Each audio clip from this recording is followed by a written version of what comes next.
첫 번째 저희 직원교육 방사선 사진 촬영 시작할게요. 우리 방사선 사진 촬영이 두 가지 오늘 할 건데 PA 촬영하는 거랑 파노라마 촬영. 치아 찍는 거 PA 촬영법 이제 하나가 우리가 등각이랑 평행이 있어요. 학교 때 다 배운 내용인데 우선은 등각 촬영법 여기가 이제 엑스레이예요. 이게 광구라고 생각하시면 돼요. 그리고 치아 축이 여기 있고 치아의 장축이죠. 우리가 치아의 장축과 필름의 이등분선에 수직으로 쏘는 게 등각 촬영법이에요. 그러니까 우리가 사진 촬영을 하면 입천장, 그 다음에 구강저 이것 때문에 치아에 평행하게 필름을 놓기가 불가능한 경우가 많아. 그러면 보통 우리가 흔히 필름이 보이니까 필름에 보통 수직을 맞추는데 그러면 안 되고 치아의 장축이랑 필름의 요 중간선 있죠. 가상의 이등분선 요거를 항상 생각을 해야 돼요. 그래야 이 길이가 비슷하게 나오는 거예요. 그래서 여기 두 번째 보면 수직각이 직각보다 크면 치아의 상이 축소되고 직각보다 작으면 치아의 상이 연장된다. 이 말 뜻이 뭐냐면 수직각을 세우면 예를 들어 여름에 해가 높이 뜨죠. 그러면 그림자가 짧고 겨울에는 해가 옆으로 뜨죠. 그럼 그림자가 길지. 그거랑 똑같은 거예요. 얘를 위에서 쏘면 예를 들어 수직각을 크게 해. 그러면 이 장축이 이 평행되게 쏘는 게 아니라 이 길이 자체가 짧아지게 상이 맺히는 거예요. 그래서 우리가 흔히 뿌리가 길면 수직각을 많이 줘. 왜냐면 한 장의 필름에 다 들어가려면. 그러면 이게 실제 이 치아의 실제 길이와 조금 어긋나는 경우가 많다. 그리고 우리가 흔히 하는 실수가 상악에 15, 16, 17 찍을 때 입천각 때문에 필름의 위치도 조금 놓기가 어렵고 중심선을 조금 세우는 경향이 있어요. 그래야 뿌리 끝이 잘 나오거든. 근데 그러면 여기서 에러에 가장 잘 발생되는 이유가 자이고마 광골에 걸려요. 눈 밑에 그 광골이 삼각뼈처럼 생겼어요. 그래서 엑스레이선을 찍으면 그 뿌리 끝이 허옇게 나와. 그럼 뿌리 끝이 잘 안 보여. 그래서 사실 치아가 길이가 길더라도 너무 세워서 찍으면 에이펙스를 보기가 조금 어렵다. 그리고 너무 연장돼서 찍으면 이게 길이가 실제 이 아이의 길이가 아니기 때문에 예를 들어 우리가 컴핏을 해 CF를 할 때 근데 얘가 수직각이 잘 안 맞아. 그러면 이게 핏이 얘가 실제로 에이펙스가 맞냐 안 맞냐를 보기가 조금 어려워져요. 그래서 우선 처음에는 얘가 잘 안 나오더라도 이등분선에 찍어. 근데 이등분선 찍을 때 실제로 뿌리가 긴 사람이 있고 너무 필름 각이 안 나오는 사람이 있어. 그럼 그때 그걸 맞춰서 각을 더 주고 필름을 더 세우든지 그렇게 수리를 하는 거예요. 처음부터 그거를 판단하지 말고. 그리고 이제 두 번째가 평행. 우리가 이렇게 찍으면 사실 제일 좋아요. 필름이랑 떠있죠. 이 필름의 장축에 놓으니까 1대1로 이 상이 맺히니까 이 실제 엑스레이 상 거리 길이가 실제 이 아이의 길이가 되는 거예요. 그래서 이게 사실은 제일 정확한데 이렇게 찍기가 어려운 경우가 많다. 특히 소아는 이렇게 찍는 경우는 거의 불가능하다고 보면 돼요. 그래서 우리가 머리만 인전면 우식 같은 거 보일 때 뿌리 안 나와도 된다고 할 때는 머리만 나오면 되니까 우리가 뿌리 이 거리를 얘를 생각하지 말고 이 머리에만 평행이 된다고 생각하면 돼요. 얘가 밑에까지 생각하지 말고 그러니까 얘를 아예 빼는 거지. 바깥으로 나와도 되니까 요거에 평행되게 놓고 찍는 거예요. 그러면 충전물 하방이 2차 우식, 보철물 변형 상태 확인. 그러니까 그런 거는 잘 볼 수 있다. 그리고 우리가 이렇게 많이 찍는 경우가 임플란트 코핀 놓고 노치 나올 때 노치도 이렇게 찍어야 잘 나와요. 코핑이랑 만약에 여기가 임플란트라고 치면 코핑 꽂고 필름 평행 놓고 그리고 머리만 쪼는 거야. 이 코핑이 찍기가 쉬운 게 이 코핑이 우리 스크류가 딱 이 머리 위까지 나오잖아요. 이거랑 얘가 완전히 평행이 돼야지 노치가 잘 나옵니다.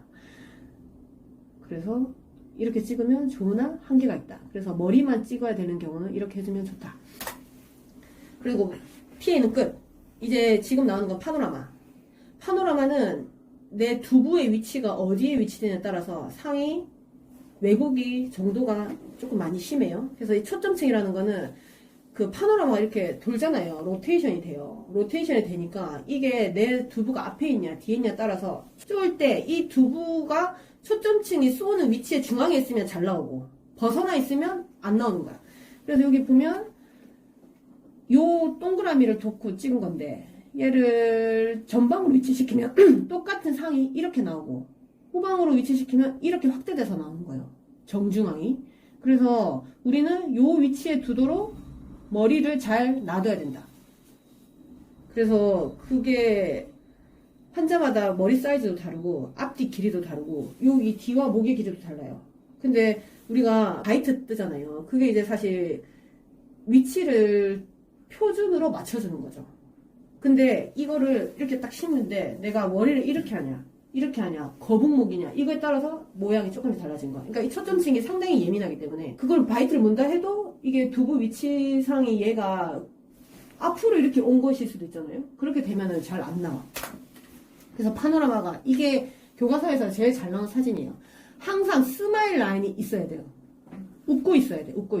사진상으로 우리가 미소 짓는 것처럼 이 라인이 있는 게 좋습니다. 그리고 인접치 구치부들 있잖아요. 구치부 인접치가 조금 덜 겹치게 나와야 돼요.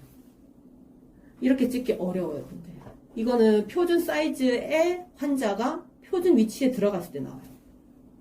그래서 소아나 예를 들어 엄청 발달한 그런 분들 같은 경우는 잘 찍기가 어려운데 우선은 이 라인을 찾는 게 중요하다.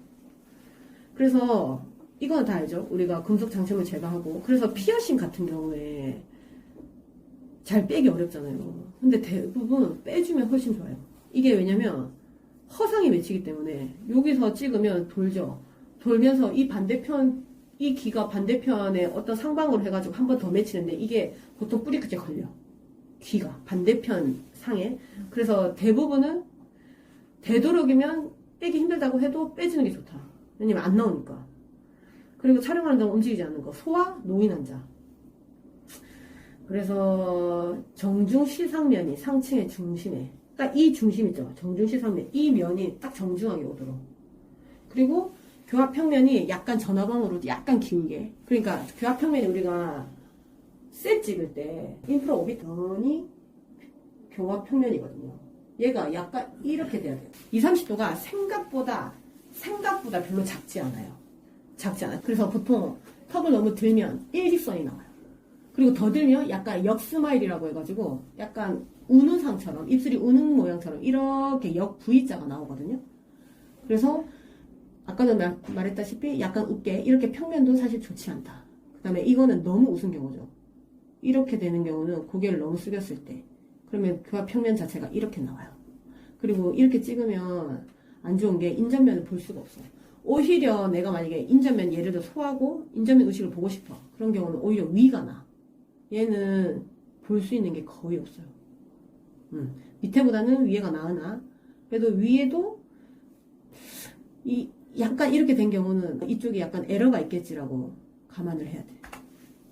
그리고 여기는 이제 전방과 후방으로 위치될 때 그러니까 고개를 숙이고 들고 요거일 때도 에러가 나고 너무 전방에 위치한 경우나 너무 후방에 위치한 경우도 상이 아까 그 학 전방부에 동그란 링이 있었잖아요.